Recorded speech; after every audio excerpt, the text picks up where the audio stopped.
Bismillahirrahmanirrahim. Assalamualaikum warahmatullahi wabarakatuh. Di video kali ini admin kembali berbagi informasi buat rekan-rekan semua terkait penyelesaian tenaga honorer menjadi aparatur sipil negara.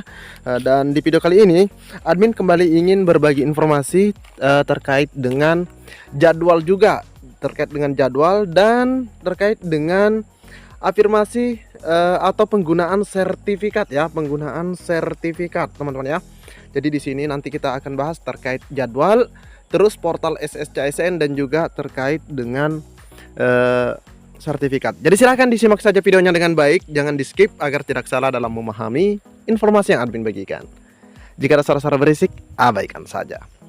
Oke, baiknya kita lanjut saja ke info intinya. Nah, yang pertama terkait SSCASN yang sudah bisa dibuka. Nah, teman-teman ya, ini sempat heboh dan banyak bertanya, kok bisa buka portal SSCASN? Nah, terkait isu tersebut atau viralnya hal tersebut, maka pihak daripada Badan Kepegawaian Negara,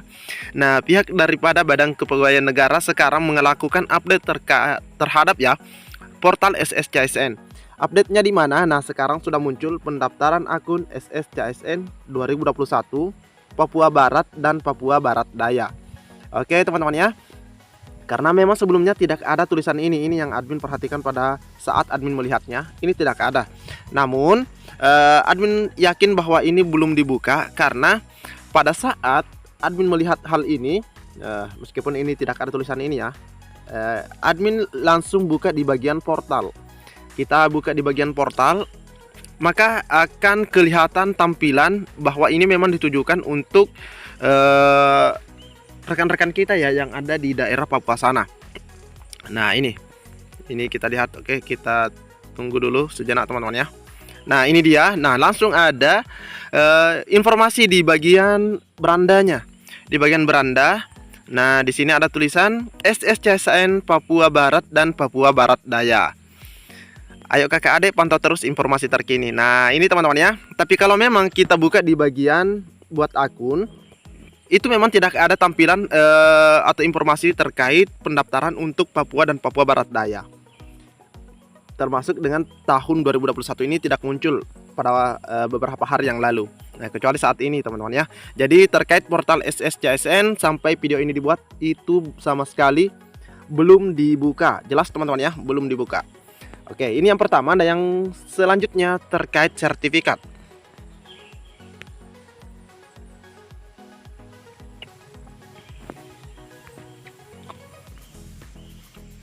Sertifikat SKD CPNS laku di seleksi CASN 2024. Muncul pertanyaan bagaimana dengan yang P3K? Karena kita juga punya teman-teman ya, honorer minta keadilan. Ini informasinya baru saja. Oke teman-teman ya. Sertifikat SKD CPNS bisa digunakan dalam seleksi CASN 2024. Nah, ini pernah juga disampaikan oleh Badan Kepegawaian Negara ya. Ketentuan tersebut diumumkan BKN saat sosialisasi pengadaan PNS 2024 baru-baru ini. Kita juga sudah share videonya ya.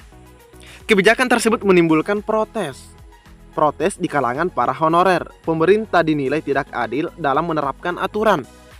Sekalipun admin tekankan di sini, sekalipun penggunaan daripada sertifikat tersebut teman-teman ya, penggunaan dari sertifikat tersebut itu adalah opsional bagi peserta mau menggunakan atau tidak.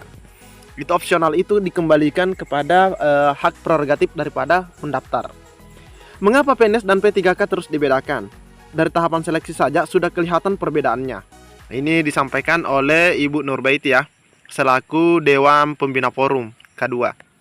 Dengan menegaskan bila sertifikat SKD CPNS bisa digunakan untuk seleksi CASN 2024, maka ketentuan tersebut harus diberlakukan juga untuk P3K 2024. Nah, kalau ini diberlakukan sertifikat tersebut teman-teman ya, maka sudah dipastikan banyak yang lolos. Kenapa lolos? Karena banyak yang nilainya wow teman-teman ya, luar biasa. Jika kita buka kembali pengumuman sebelumnya, itu nilainya luar biasa semua teman-teman ya, banyak sekali. Bahkan di situ muncul PP yang artinya mereka passing grade namun tidak mendapatkan formasi. Nah, kalau sertifikatnya bisa digunakan, wah ini luar biasa teman-teman ya. Auto ASN. Bunda Nur sapaan akrab Nurbaiti mengungkapkan saat seleksi P3K 2023 cukup banyak honor K2 mendapatkan nilai kompetensi teknis yang tinggi. Nah ini ya yang kita bahas di atas tadi. Banyak yang mendapatkan nilai kompetensi teknis yang tinggi. Nah sayangnya karena keterbatasan formati, sebagian besar mereka tidak mendapatkan penempatan sehingga mendapatkan kode P. Bahkan ada yang P1, PR1 gitu teman-teman ya, PR2. Kalau pemerintah adil, nilai seleksi kompetensi tahun lalu bisa digunakan untuk seleksi P3K 2024. Mereka juga kan diseleksi pakai CATBKN. Nah bahkan cara unduhnya juga admin sudah share ya di video sebelumnya. Cara unduh sertifikat itu jika misalnya teman-teman sertifikatnya hilang ya, bisa diunduh kembali. Menurut Bunda Nur, banyak honorer yang bertanya-tanya kenapa sertifikat hasil seleksi P3K 2023 tidak berlaku untuk tes tahun ini. Bukan tidak berlaku ya, kita sebenarnya masih menunggu sebenarnya perteknya teman-teman ya. Seharusnya adil dan diakumulasi dengan nilai tahun ini. Pemerintah tegasnya mestinya tidak membedakan seleksi CPNS dan P3K. Betul. Jika dilihat dari sisi kualitas dan pengalaman, honorer lebih banyak pengalaman dibandingkan CPNS yang umumnya fresh graduate minim pengalaman. Nah itu kata beliau ya. Jangan egois dong dalam bikin kebijakan. PNS dan P3K sama-sama lahir dari undang-undang yang sama. Jangan P3K diperlakukan kayak anak tiri, cetusnya. Sebelumnya BKN mengingatkan panitia instansi pusat maupun daerah untuk berhati-hati menyusun juknis. Jangan sampai petunjuk teknis membuat peserta yang seharusnya layak malah gugur pada tahap awal atau pada tahap administrasi. Nah ini bahaya teman-teman ya. Perlu kecermatan panitia instansi terkait teknis pelaksanaan seleksi pengadaan ASN 2024. Kecermatan yang dimaksud Deputi Suharmen ya, ini kok Soeharto, adalah ketika panitia instansi menyusun petunjuk teknis seleksi administrasi agar tidak ada pihak yang dirugikan. Suharmen pun menerangkan bahwa peserta yang telah lulus seleksi administrasi pengadaan PNS 2024 dapat memilih untuk mengikuti seleksi kompetensi dasar menggunakan sertifikat SKD CAT BKN pada 2023. Nah, di sini ya, dapat memilih mau menggunakan atau tidak. Kalau ada peserta yang tahun lalu sudah lulus SKD dan melewati nilai ambang batas selanjutnya, maka yang bersangkutan bisa menggunakan sertifikat SKD untuk mereka gunakan pada seleksi tahun ini. Namun hasil yang tertera pada sertifikat SKD CAT BKN hanya bisa digunakan pada satu periode. Nah itu teman-teman ya, cuma satu periode. Jadi terkait sertifikat, semoga untuk P3K juga bisa menggunakan sertifikatnya, sehingga teman-teman itu akan dengan mudahnya lolos menjadi ASN karena nilainya tinggi-tinggi, banyak kode P teman-teman ya. Oke, semoga saja itu bisa nanti dimasukkan juga. Oke, kita lanjut terkait jadwal. Nah, viral bocoran pembukaan pendaftaran CPNS dan P3K 2024 18 Agustus. Nah, muncul pertanyaan, benarkah 18 Agustus teman-teman ya? Nah, kalau kita cek sebenarnya pernyataan dari Pak Menpan atau skenario jadwal terbaru, dia kan mengatakan minggu ketiga Agustus. Nah, kebetulan tanggal 18 ini adalah hari Minggu teman-teman ya. Hari Minggu di minggu ketiga Agustus, masuk minggu 3 Agustus. Tapi pertanyaannya lagi, apakah benar 18 Agustus? Oke, kita coba baca bersama-sama. Sedang viral di media sosial jika pembukaan pendaftaran CPNS dan P3K dibuka 18 Agustus. Salah satu hal yang cukup ditunggu masyarakat Indonesia pada tahun 2024 ini adalah pembukaan pendaftaran CPNS dan P3K. Di media sosial muncul rumor. Jadi ini media ini mendapatkan dari media sosial juga. Muncul katanya rumor jika pembukaan CPNS dan P3K 2024 akan dilaksanakan mulai 18 Agustus mendatang. Dalam rumor yang beredar, penetapan formasi CPNS dan P3K 2024 sudah diresmikan pada 4 Agustus kemarin.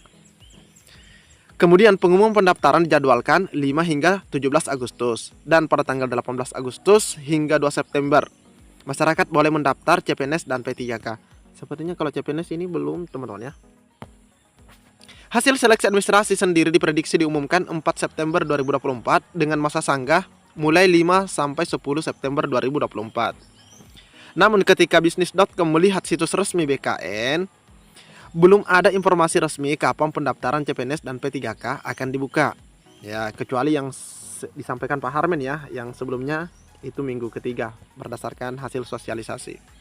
Sembari menanti pendaftaran CPNS dibuka, alangkah baiknya Anda mulai mempersiapkan semuanya sejak saat ini. Nah, ini ya. Adapun persyaratan umum pendaftar CPNS diatur dalam Menpan RB nomor 27 tentang pengadaan pegawai negeri sipil ini tahun 2021 ya. Syarat dan ketentuan pendaftaran CPNS 2023 sebagai berikut. Nah, di sini syarat daftar CPNS 2024 warga negara Indonesia. Nah, benar ya. Minimal usia 18 tahun sampai 35, sehat jasmani dan seterusnya.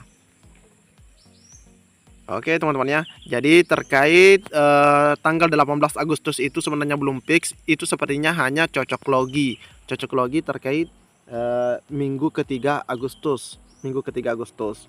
Tapi kita memang berharap semoga saja memang secepatnya ya di minggu ketiga. Paling tidak di tanggal 19. Tanggal 19 Agustus itu hari Senin ya. Hari Senin kalau tidak salah ya. Hari Senin. Nah, itu sudah masuk minggu ketiga Agustus. Oke, cukup sekian informasi yang dapat admin bagikan di video kali ini. Semoga sertifikat P3K bisa digunakan dan pendaftaran CPNS sudah mulai tanggal 19 Agustus atau 18 atau 19 ya. Assalamualaikum warahmatullahi wabarakatuh.